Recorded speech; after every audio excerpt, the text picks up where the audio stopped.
up? Your girl Gigi is back, and we got Real Housewives of Beverly Hills to talk about. Now, I'm back again recording this video because I accidentally just deleted the one I did. So now here I am talking about these hoes all over again. But it's cool, it's alright. I guess I'll just discuss some stuff that I missed the first recording go around. As you can see, I still got my hat on, you guys. It is hat week. It's looking like the color purple up under here. And I refuse to flat iron and do my hair because the forecast is supposed to rain, and you know, the slightest bit of humidity makes this shit frizz. And I'll be out here looking like a tumbleweed, and I refuse to put all that time in my hair for it to go up in flames. I'm not gonna do it. So as of right now, I'm gonna be looking like I love Harpo, but I kill him dead if I let him beat me. Shoot, where my Oscar at? Let me go out there and talk looking like Oprah, okay? I beat Harpo ass. Anyways.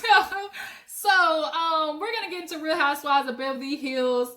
Y'all, this whole battle with Teddy and Kyle, I don't understand why people, or the girls rather, are making it seem like they just are out here causing destruction. They do what friends do, which is have each other's back. It's not super abnormal. They're not doing anything weird. They're acting like these girls are like bumping coochies in the middle of the night. I'm not getting it. Yes, do they sometimes jump in stuff that, you know, the other person can handle, but what other girls don't do that? Like, that's what you all guys all do. So we're gonna get into that, discuss everything. If you're new to your girls channel, welcome. Hey, how you doing? Appreciate you for tuning in. I got a lot of new subscribers from my growing up hip-hop videos, so I just want to say thank you to those who decided to join, you know, the fam, become a member of the Juice Box crew. Make sure while you were here, you make sure you hit that subscribe button, okay? All you other ones who are new, hit that subscribe button and like this video as well. So nonetheless, let's get into the episode. Wasn't really too much, just a little bit of yang yang yang for the first 30 minutes. But then the last half though, oh yeah, the astrologist came, saw, conquered, fucked shit up, and left. That's basically what he did. So nonetheless, we open up the episode with Garcelle. Garcelle's out, you know, single, ready to mingle, but it's Hollywood, so you can't really mingle that well, you know, or have genuine relationships because everybody in Hollywood is fake as, you know, botched titties. Like, that's just what it is. So we see her group of friends with actually one of them is Will Smith's ex. Is her name Shireen or something? Does it start with an S? I think that's what it is.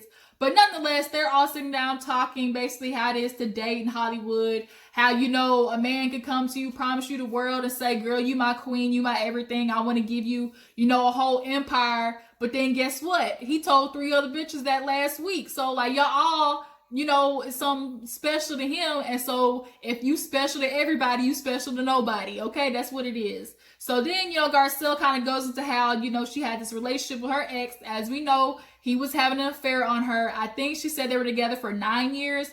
And he was having an affair for 5 of it. Like, bruh, you was working overtime. How do you have a whole family on this front? Like, twins at that, a wife, and you got a whole other side bitch for 5 years? Bruh, I cannot, like, I can't. Like, how did you make it, first of all? And Garcelle was like, I was blindsided. I had no idea. Now, for 5 years, Garcelle, I'm thinking, like, girl, you can't tell me that you ain't get no type of inkling that something was off about your nigga, the way he was acting, like nothing. Like, you had absolutely no inkling. Women's intuition, girl, you were just ignoring all the red flags, basically. So, she talked about how, though, with co-parenting, she had to basically, you know, love her kids more than she hated her ex, which is hard for a lot of women to do. Like, if that nigga mess you over, you basically want to set his ass on fire, pour sugar in his gas tank, and, you know, basically take his house down brick by brick. But you can't do that because at the end of the day, it's still the father of your kids, and y'all got to co-parent for the rest of their life, or basically to their 18 at least. So Garcelle basically explained how, you know, that was kind of a struggle, but they ended up working it out. And her kids, you know, necessarily didn't see or feel, you know, the different type of, you know, transition it was, you know, from them going to parents to co-parents. Like, it wasn't a super emotional, you know, battle for them. They didn't get them, you know, involved, which a lot of parents do. They drag their kids into it, which is hella irresponsible. I can respect her for that fact that, you know, she basically found a way to work around the heartache that basically her ex gave her. So then we see Kyle talking to Erika at her bougie house outside with the dogs, looking rich and fabulous. Talking to Erika about the astrologers coming and stuff like that, and how it's going to be awkward seeing Denise because Denise got in Kyle's ass the last time she saw her. You know, Kyle was like, I don't know what happened. Like, where did this Denise come from? Like, she saw a little, spritz of, this other side of Denise. They did a flashback of all the times she blew up on people. So it's in there somewhere, but it kind of takes the right thing to basically switch Denise. But Erika was like, yeah, girl, I don't know what it is. Like, I don't know if something's going on, but Denise definitely turned a whole new leaf when it came to Kyle's behind. So then we see Erika. She is doing Chicago. I guess she's gonna be Roxy Hart. That's the name of the character, I think. She did really good. I really appreciate Erika's candor. Like, she's just super genuine, to the point. She doesn't play around. Like, you're not gonna play with Erika. She don't do it, y'all. She don't do it, and I can respect it. But yet at the same time, she's super fun. She has the persona to be like, she's meant to be on stage. Like, that's what Erika does. But you see her practicing, doing all the dancing and stuff like that. She gets super emotional when they have the crew send a video to her, and you can just tell she's really proud of how far she's come and doing, performances and, in stage life and stuff like that. So then we get this little segment with Lisa Rinna, y'all. Lisa Rinna is gonna beat this thing with her kids to the ground, okay? We get that your daughter is sick. I'm sympathetic to it. But bitch, like, you might as well be giving your Bravo checks to them. Like, I don't think a lot obviously is going on in Lisa Rinna's life, so that's why she's bringing her daughters into it. Like, Harry Hamlin, he's on the road a lot. I guess he ain't cheating on her. Hell, he could be pulling Garcelle's husband, ex, having a whole affair and just doing a hell of a job hiding it. Who knows? But she's running this thing with her daughters into the ground, basically talking about how Amelia got back. Harry Hamlin and her, the daughters had to kind of really fix the relationships because, when they did the flashback, there was a little bit of contention between them, and it was just because she was dealing with her eating disorder. And he had to find a way to kind of maneuver around that. But now the relationship was a lot better. Her coming back from New York, he just kind of made me laugh because he's like, oh yeah, she comes back and starts a clothing line, which is what so many people go up there to go to school for. And, she was able to come home and do it. And I said, ain't that some privilege for your white ass? If I ever wanted to be come back and be something else, like, it would be a rich white kid from Beverly Hills. Like, the privilege that these damn kids have is unreal. But I'm not gonna lie, you guys, I think Lisa kind of coddles her daughter. Even though I'm sympathetic to her issues and her struggles, I just think, like, you're not understanding Lisa. She's gonna have to grow up and adapt to this regardless of her coming home. Had she stayed in New York and maybe you just went up there and visited for a couple of days and just been there as encouragement, I think she really would have been okay.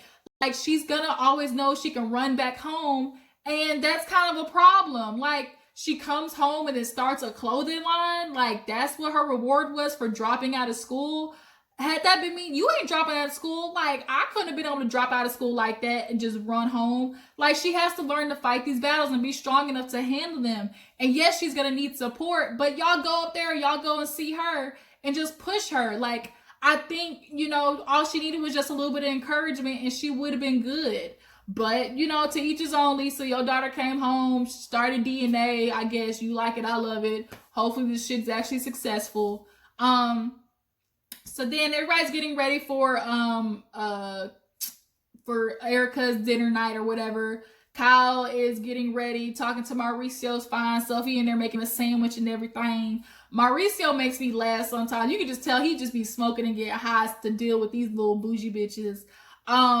But Kyle's outfit was raggedy. Garcelle got her ass at the end of the episode. It was not a good outfit. But speaking of outfits, we see basically Garcelle, Lisa Rinna, and Erika all had on the same dress, basically. So Sutton, Kyle, and Teddy end up all going together.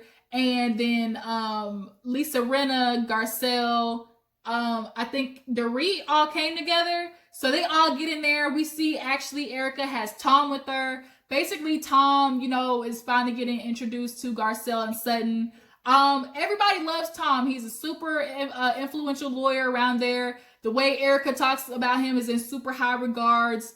It's just, you know, she just has love for that man. And granted, they got a huge ass age gap. They've been together 20 years, and 20 years in Beverly Hills is a success. Like, and like, she made it with that man. I mean, he 1 foot on a banana peel. Like, he about to be on the ventilator like next week, but she gonna love him while he here, and I can respect that. You know, them other girls who be trying to like judge their relationship, she like, make it 20 years, bitch, then you can say something. But until then, zip it. But the girls get there, they all talk to Tom. You know, they love Tom. Everybody loves Tom. He does a little bit of storytelling. They all laugh like when they realize they had on the same outfit. Erika, to me, definitely wore it the best. She just has the shape to fill it out. Lisa's ponytail, I just like the bang that Erika had. Garcelle, I'm not gonna lie, bitch, them boots was not it. Them boots were for another outfit. I think she should have wore like a good sparkly thigh-high boot. That would have been cute. Like something like a chrome boot or like a black studded boot. Cause the material was more of a edgy type situation. And the material that Erika and Lisa's dress was a little bit more feminine and soft, which they put the right shoes with it. But Garcelle's hair looked really good. I like the bob on her. And I really like that flowy wig she had on the beginning of the episode, actually. But nonetheless, Denise comes looking real casual. She don't be having to dress up for nobody. She not gonna do it. But they all get to the table, and it's time for the astrology reading. So we do Erika first, and he reads her to a T, which is basically Erika don't play no games. Like, she doesn't do the dancing around it. She goes by facts. I'm exactly the same way. Like, you're not gonna play on my intelligence. You're not gonna distract me with all the other shenanigans. What are the facts of the situation? We're gonna get to the point and handle it. Kyle goes next, and he basically says she fights for the underdog. Kyle has that Captain Save-A-Ho syndrome, and she just has to stick up for people, which is good. You know, a good quality to have, but sometimes it gets her head chewed off because it comes across like, why are you getting involved with something that has nothing to do with you? So then we get to Lisa Rinna, and Lisa is the girl who has to say something. Like, she's always gonna speak her mind, and that gets her in a lot of trouble. Like, sometimes, Lisa, you just need to shut the hell up and leave it be. But on another note, it's like, at least you gonna know where you stand with Lisa Rinna. Dorit, emotional AF. She had all type of cancers in her situation. Cancer sign, Cancer moon, rising moon, just a whole bunch of shit. So he basically says when Dorit is on a roll, you gotta let her go. Might be an emotional breakdown, but you gotta let her have it and just let it be. And another thing is, it's like, once she goes, you can't stop her. And we obviously seen that example of that with the whole Sutton situation. Sutton was telling that bitch to let it go, and she would not let it go. Dorit just kept going. You're gonna freak out. What does that mean? Why'd you say you're gonna freak out? Like, Dorit would not stop. And she's been known to do that. And it's like, I clocked Dorit. I do not like her. I just don't like how she tried to play Sutton out like that. And she changed the whole context of that conversation. Teddy, we see Teddy basically is a vibes person. Once she finds that one person she clicks with, she sticks to them out of, you know, just comfort. And now everybody's at the table like, wonder what that is. And even the look on Teddy's face was like, oh my God, here we go. This basically confirms is gonna like validate how all the other women feel. So Kyle kind of makes a joke about, well, oh my God, at least you guys know, like, it's not on purpose. Basically, like, we can't help it, you know. For Garcelle, she's like the fun one out of the group. It's like, oh my God, you know, I want to have fun. I'm not here for the drama. Like, but at the end of the day, even though I'm all giddy and stuff like that, don't F with me, okay? Do not do it, boo-boo. So then we get to, Dorit talking to Kyle about how she feels about her and Teddy's relationship. Because Kyle made that joke, and Dorit's like, well, girl, just admit you and Teddy are close. It's not that big of a deal. Even Garcelle was like, Kyle, why is it so hard for you to sit there and say you and Teddy are close? And I think for Kyle, it's just that she doesn't want to say it because it has a negative connotation. Like they always get on her and Teddy, and she just does not want to validate how they feel.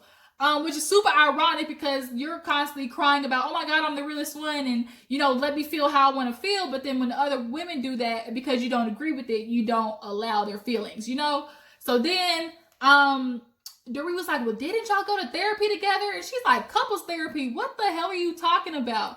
And we see the flashback. Was it couples therapy? No, but they just went together, and because they're close, it just seems like, oh my God, here y'all go doing extra close friendship shit again.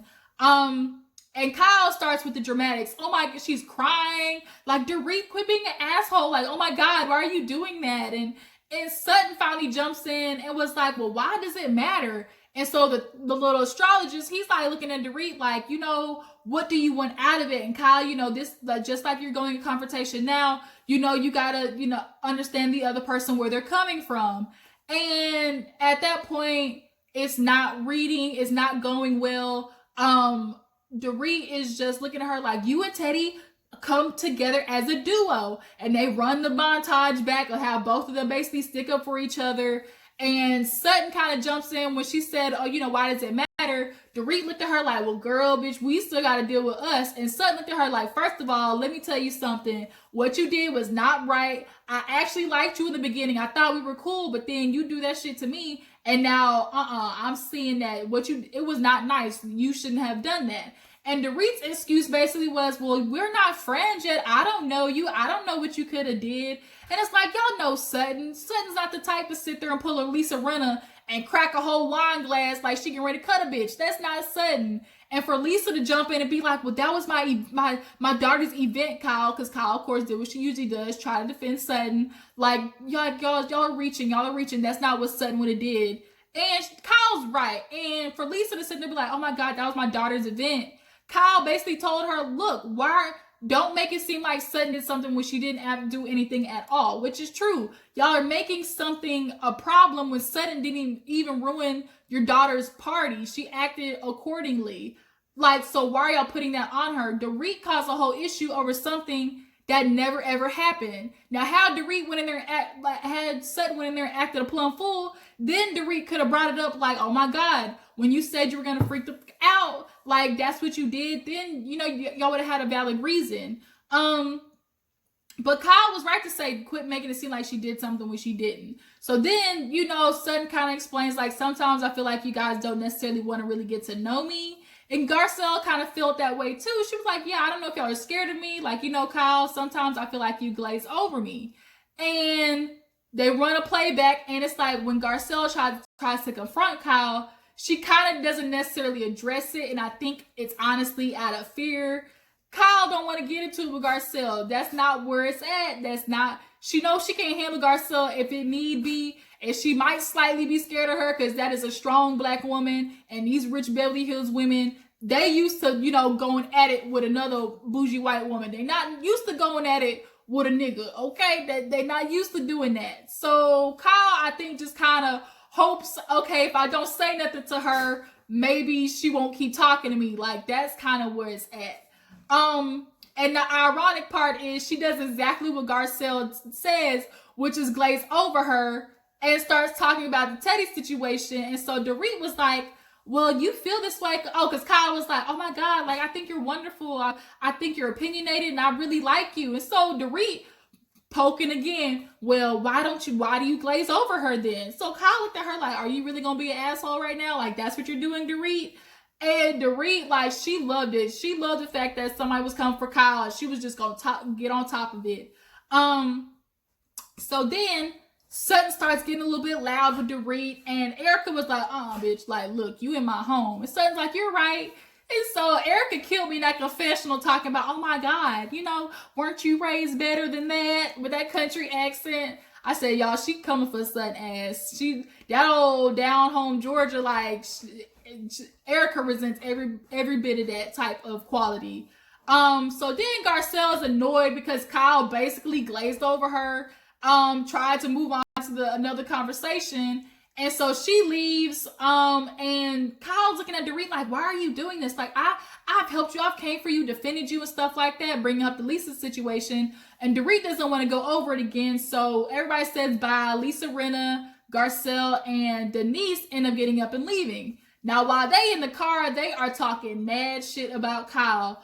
Garcelle was like, she had on an ugly ass outfit anyways. And I was like, bitch, you wanted to talk because them purple boots was not it. Them boots, I'm sorry, those were some club boots. That was not, I just didn't like them. With that outfit at least. And Denise was over there talking about, she always talk about herself. Everything goes back around to her. She doesn't know how to listen.